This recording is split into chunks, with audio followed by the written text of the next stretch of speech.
informațiile importante ale acestei ore. Avem imagini în premieră ale jafului din Paris de la finalul anului trecut, când un român a reușit să fugă dintr-o bijuterie de lux din capitala Franței cu 2 inele și 2 diamante în valoare de peste 5 milioane de euro. Andreea Georgescu ne explică imaginile. Bun găsit, Andreea!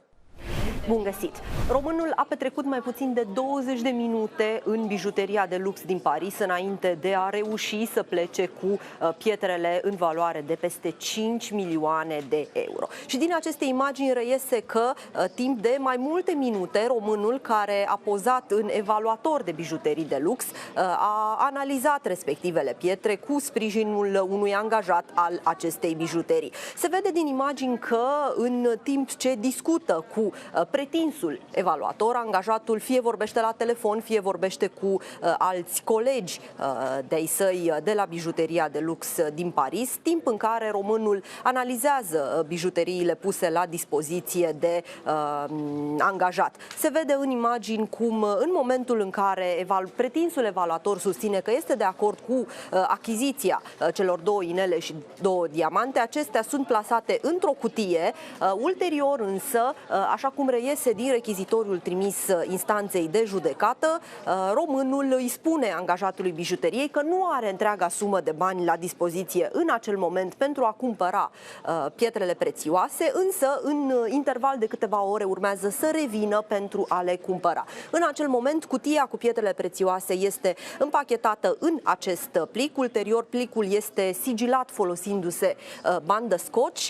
Ulterior însă, hoțul, românul, se preface că greșește și introduce acel plic sigilat în geanta diplomat adusă și așezată pe masă. Ulterior, după ce angajatul bijuteriei atrage atenția, iată că a băgat plicul în geantă, deși nu plătise bijuteriile, îl invită pe acest angajat să ia personal din geantă plicul respectiv, numai că ulterior, așa cum a recunoscut la audier, geanta avea 2 compartimente similare. În cel ascuns se găsea un plic împachetat la fel, în care era o cutie similară, dar în care nu se găseau bijuterii, ci pur și simplu pietre. Așa a reușit românul să plece din Paris, să ajungă chiar și în București, unde însă s-a dat de gol, a susținut că a furat respectiva bijuterie pe care a încercat să o vândă. Așa au reușit procurorii să îl prindă, să îl determine să recunoască și ulterior să îl trimită în judecată. Andreea Georgescu, mulțumesc! Medicul Șerban Brădișteanu nu poate justifica 4 milioane de euro din avere și riscă să rămână fără respectiva sumă. Este decizia Comisiei de Cercetare a Averilor din cadrul Curții de Apel București. Hotărârea trebuie acum confirmată de judecători. Banii care nu pot fi justificați de medic ar fi fost obținuți în perioada 2000-2004, când Brădișteanu era senator PSD. Hotărârea Comisiei vine la 9 ani de la sesizarea Agenției Naționale de Integritate. Peste 6.000 de tineri din România pleacă în fiecare vară peste ocean prin programele Work and Travel, iar faptul că sunt muncitori și serioși i-a transformat în favoriții angajatorilor din America. În plus, românii știu foarte bine limba engleză, iar asta plasează țara pe al 2-lea loc în lume, după Jamaica, în ceea ce privește numărul celor admiși în acest program. A doua zi ne-am făcut bagajele, am zburat spre Washington și într-un final am ajuns acasă la familia mea iubitoare. Am și muncit mult, câte 14-15 ore pe zi, dar chiar am meritat. Anual, 6.000 de studenți români trăiesc visul american prin intermediul programului Work and Travel. România este pe locul 2 în lume la numărul de studenți care muncesc în America. Printre tinerii doritori de experiențe noi este și Iulia. Vara trecută a îmbinat utilul cu plăcutul. Am fost o gașcă de 4 prieteni. Munca, în general, în programul Work and Travel este una ceva mai necalificată, ceea ce înseamnă că nu este un stres psihic prea mare. Pentru această vară, reprezentanții ambasadei SUA se așteaptă să primească peste 8.000 de cereri. Sunt șanse ca peste 95% să fie acceptate. Caitlin Harford, ofițer la reprezentanța diplomatică, face un tur de forță în toată țara să recruteze studenți. Secretul succesului este că tinerii noștri sunt foarte buni vorbitori de limba engleză și extrem de muncitori. The employers in the United States like working with Romanians because they know that it's a better chance that they will be approved for their visa, work hard, follow the rules. Salariul mediu pe oră este de $10, iar de cele mai multe ori studenții au chiar 2 joburi. și muncești, dar vezi și locuri noi și îți faci mulți prieteni. Te disciplinează, înveți să lucrezi în echipă, înveți să respecti un orar, înțelegi ce înseamnă să lucrezi cu mulți oameni. În 16 ani de când Work and Travel a fost implementat la noi, peste 50.000 de studenți au muncit în Statele Unite în fiecare vară. Tinerii care vor să aplice trebuie să depună o scrisoare de intenție, să dovedească faptul că nu sunt în anii terminali, apoi vor susține un interviu la București.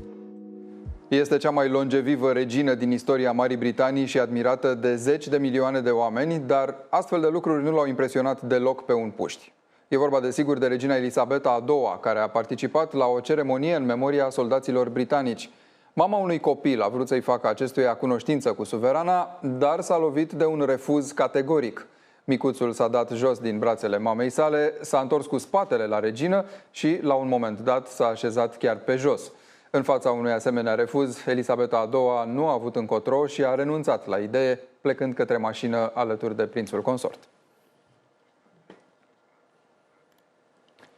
Scoțienii ar putea fi chemați din nou la urne pentru a vota dacă vor sau nu să se desprindă de Marea Britanie. Șefa guvernului de la Edinburgh ar vrea să organizeze anul viitor consultarea populară. Nicola Sturgeon susține că scoțienilor trebuie să li se ofere dreptul de a alege înainte de ieșirea efectivă a Marii Britanii din Uniunea Europeană, care în principiu ar trebui să se producă în 2019. Ea este de părere că scoțienii vor vota altfel decât la referendumul din 2014, atunci când au hotărât să rămână în cadrul Regatului Unit. Ideea consultării a apărut din nou după ce premierul britanic Theresa May a anunțat că vrea să declanșeze procedurile pentru Brexit la sfârșitul acestei luni.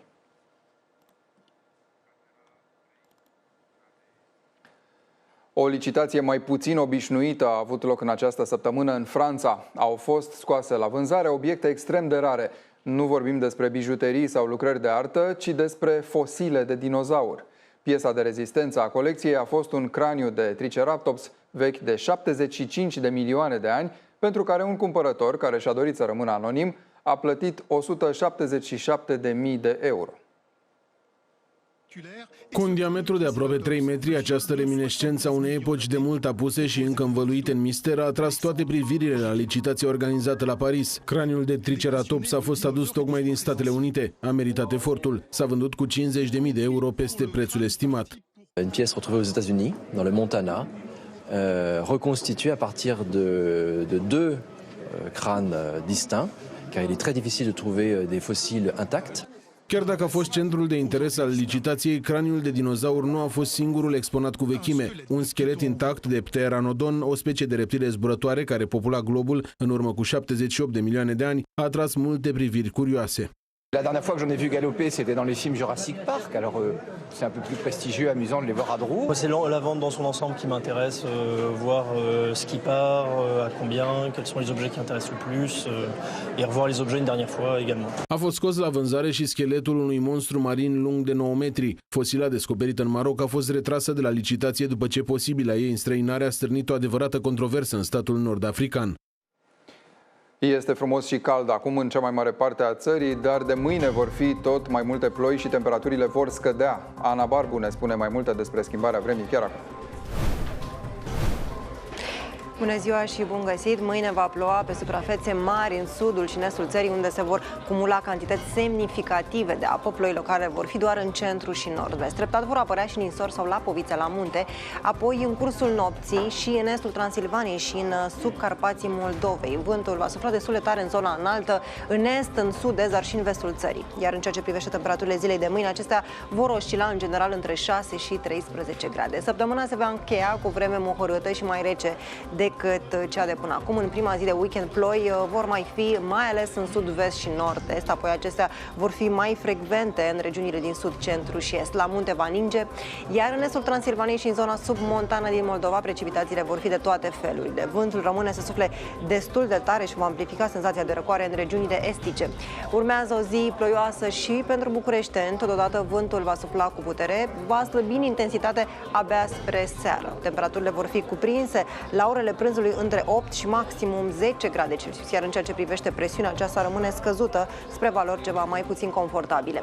Norii vor continua să acopere cerul capitalei în perioada următoare, în următoarele 4-5 zile. Condiții de ploaie slabă vor fi sâmbătă dimineața și pe parcursul zilelor de duminică și de luni. Temperaturile nu vor oscila foarte mult, nu se vor modifica considerabil. Maximele rămân undeva în jurul valorilor la amiază de 11, poate chiar 12 grade. Vedem care este situația meteo din acest moment de la noi din țară. Vedem imagini din principalele localități, imagini pe care ni le oferă ca de fiecare dată camerele noastre Digi24. Vă reamintesc că vremea este mohorâtă acum în majoritatea regiunilor. Va începe chiar să plouă spre seară în jumătatea vestică a țării, apoi precipitațiile se vor extinde mâine în sud și în est. În ceea ce privește temperaturile, sunt valori termice normale acestei date din calendar. Se înregistrează la această oră 10 grade Celsius la stația Meteo Filaret. Vedem câte grade sunt acum în orașul dumneavoastră.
Bucurie de nedescris pentru jucătorii și fanii Barcelonei după calificarea istorică obținută în returul cu Paris Saint-Germain. Toate detaliile le aflați la Sport în câteva momente. Rămâneți cu